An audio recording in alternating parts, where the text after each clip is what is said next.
Price B to God. கர்த்தருக்கு ஸ்தோத்திரம். விசுவாசமானது காணக்கூடாதவைகளின் நிச்சயமாய் இருக்கிறது. The evidence of things not scene.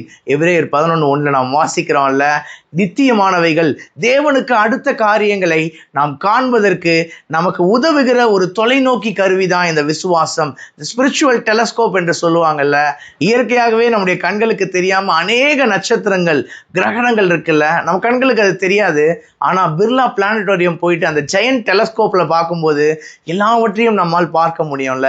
அது போல நம்முடைய கண்களுக்கு புலப்படாத அநேக காரியங்கள் இருக்கிறது. அதை பார்க்கக்கூடிய ஒரு ஆவிக்குரிய தொலைநோக்கி தான் விசுவாசம். ஏசாயா தீர்க்கதரிசி ஏசாயா 33:17 சொல்றாரு, உன் கண்கள் ராஜாவை மகிமை பொருந்தினவராக காணும், தூர தேசத்தையும் பார்க்கும் என்று சொல்றாருல. நம்முடைய கண்கள் ராஜாவை ஒரு நாள் மகிமை பொருந்தினவராக பார்க்க போகிறது. அந்த தூர தேசம் என்னது? அதுதான் புதிய எருசலேம். விசுவாச கண்களால் அன்னைக்கு திவ்ய வாசகனாகிய யோவான் பார்த்து நமக்கு வெளிப்படுத்தல விசேஷத்தை எழுதிவிட்டு போயிருக்கிறார்ல.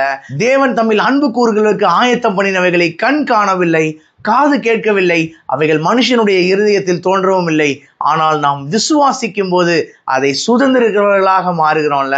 உண்மையிலே ஒரு நாள் நம்முடைய கண்கள் நம்முடைய ராஜாவை மகிமை பொருந்தினவராக காணும், தூர தேசத்தையும் பார்க்கும்ல.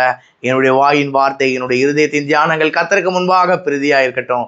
கர்த்தருக்கு சித்தமான இன்னொரு வீடியோ பதிவில் நாம் சந்திப்போம். God bless you all. Thank you so much.